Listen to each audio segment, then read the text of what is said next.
నమస్తే welcome to four sides TV. ఏపీలో ఎన్నికలు ముగిసిన నేపథ్యంలో ఈవీఎంలలో ఏముందో ఎవరికి సరిగ్గా తెలియనప్పటికీ భాష, బాడీ లాంగ్వేజ్ ప్రకారం టీడీపీ అధికారంలోకి వస్తుందనే విశ్వాసం ఆ పార్టీ నేతల్లో గోచరిస్తోంది. ఇక వైసీపీ విషయానికొస్తే సజ్జల రామకృష్ణారెడ్డి నుండి అంబటి రాంబాబు వరకు వారు మాట్లాడే మాటల్లో, ప్రకటనలో అంత నమ్మకం, ధీమా కనిపించడం లేదు. వైసీపీ నేతలు, కార్యకర్తలు పైకి ధీమాగా కనిపిస్తున్నప్పటికీ లోపల మల్లగుల్లాలు పడుతున్నారు. అంతర్గతంగా నైరాస్యంలో ఉన్నారు.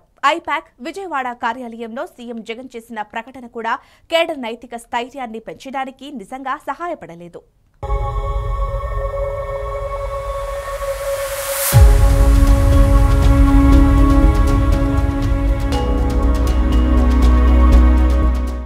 మరోవైపు వైసీపీలో కీలక వ్యక్తి సీఎం జగన్ సన్నిహితుడు విజయసాయిరెడ్డి వ్యవహార శైలి కూడా సందేహాస్పదంగా ఉంది. ఆయన ఎక్కడా కనిపించటం లేదు. పోలింగ్ రోజు తర్వాత ఆయన ఎక్స్లో 2 సందేశాలను పోస్ట్ చేశాడు. ఒకటి నెల్లూరు పార్లమెంట్లో పోలింగ్ గురించి, మరొకటి ప్రచారంలో తనకు సహకరించిన కేడర్, ఓటర్లకు ధన్యవాదాలు తెలియజేసుకున్నారు. అంతేకాని ఇతరత్రా ఎలాంటి ట్వీట్ చేయలేదు. ప్రెస్ మీట్ పెట్టి ఏం మాట్లాడలేదు. పోలింగ్ సరళి గురించి కానీ, రాష్ట్రంలో పార్టీ విజయావకాశాలు ఎలా ఉన్నాయన్న అంశంపై కానీ స్పందించిన దాఖలాలు లేవు. దాన్ని బట్టి ఆయన కూడా పూర్తి నిరాశలో ఉన్నాడని అంటున్నారు. పోలింగ్ తర్వాత సాయిరెడ్డి అజ్ఞాతంలోకి వెళ్లాడని కూడా చెబుతున్నారు.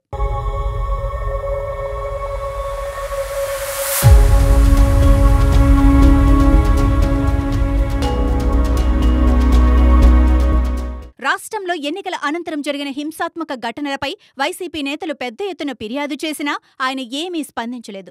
మిగతా నేతలు మాట్లాడుతున్నారు కానీ సాయిరెడ్డి సైలెంట్ అయిపోయారు. ఎందుకనో ఎవ్వరూ చెప్పలేకపోతున్నారు. విజయసాయిరెడ్డి ఈసారి తొలిసారిగా ప్రత్యక్ష ఎన్నికలలో నిలబడ్డారు. ఆయన విశాఖ నుంచి పోటీ చేయాలని భావించినప్పటికీ పార్టీ అధినేత మాత్రం ఆయన్ను విశాఖ నుంచి కాకుండా నెల్లూరు నుంచి లోక్సభ అభ్యర్థిగా బరిలోకి దింపారు.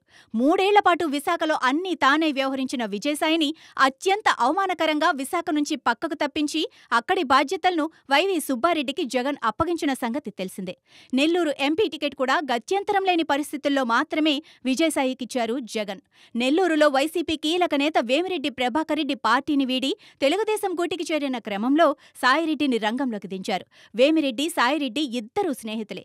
వేమిరెడ్డితో పోటీ పడటం అంటే మామూలు విషయం కాదు. అయినా తప్పనిసరి పరిస్థితుల్లో నెల్లూరు బరిలోకి దిగారు.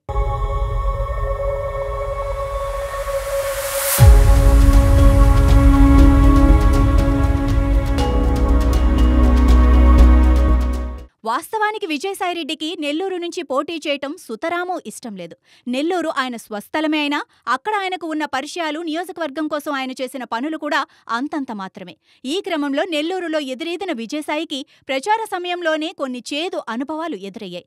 తన ప్రచారం కోసం సమీకరించిన జనాలు వచ్చినవారు వచ్చినట్లే వెనక్కిపోతుండటంతో మైకుల్లోనే వారిని వెళ్లిపోవద్దు అంటూ బతిమలాడుకుంటున్న సన్నివేశాలు సోషల్ మీడియాలో వైరల్ అయ్యాయి కూడా. అది పక్కన పెడితే పోలింగ్ ఇలా ముగిసిందో లేదో అలా విజయసాయిరెడ్డి మౌనముద్ర దాల్చటమే కాదు, ఎవరికీ అందుబాటులోకి కూడా రాలేదు.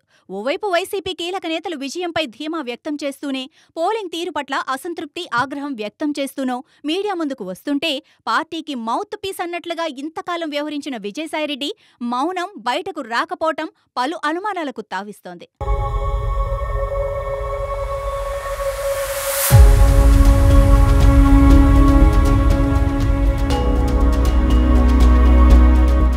ఇక నెల్లూరులో ఆయన ప్రచారమంతా దాదాపు చేతులెత్తేసినట్లుగానే సాగింది. ముఖ్యంగా వేమిరెడ్డి ప్రభాకర్ రెడ్డి తెలుగుదేశం గూటికి చేరిన తర్వాత నియోజకవర్గంలో పోరు ఏకపక్షమైపోయింది. సమీకరణాలు పూర్తిగా మారిపోయాయి. నియోజకవర్గంలో వైసీపీ బాగా బలహీనపడింది.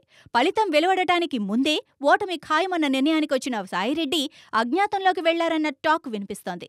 జగన్ లండన్ వెళ్లాక సాయిరెడ్డి కూడా మాయమైపోయారు.